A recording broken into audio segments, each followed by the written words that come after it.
By the end of this video, you'll know exactly how to treat year-end in Sage 1.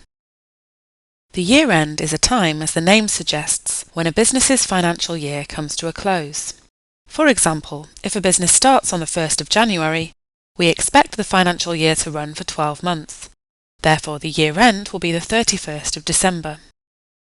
It's around this time that a business wants to take a look back to see how they've performed financially. Each business may have a different financial year-end date, unlike in payroll when the year-end happens in April.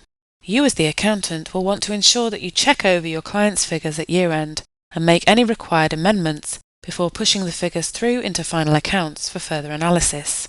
Within Sage 1 there's no set process, but we recommend a few things. Firstly, the production of management reports. In the software, access the Reports area and then scroll to the Balance Sheet reports. Ensure that the date range is set to the year-end.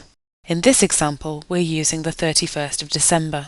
The report displays fixed and current assets, liabilities, and equity.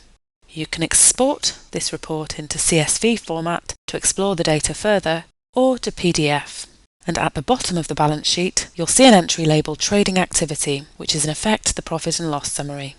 This is the next report we'll look at. Obviously, this is a breakdown of sales, minus any direct expenses, minus any overheads, and gives a company's overall profit for the year. In this particular example, our company has made a loss. Refining the report allows you to display profit or loss by departments for further analysis if you've previously set these up, and export options are again possible. The last report to have a look at is the trial balance. The main trial balance report works on a date range. Periodic trial balance ignores the from date and works on the to date, and as we know, this report shows the debits and the credits for the year.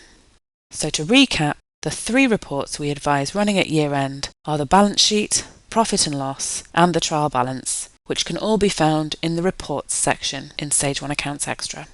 The next step we recommend is to change the year-end date. To do this, we navigate to Settings, Accounts Extra Settings, and then finally Financial Settings. Here we can see the current year-end date.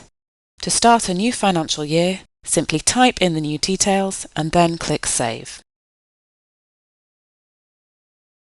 Our final recommendation is to apply the lock date feature. This puts a lock in place to stop other users posting back into a period.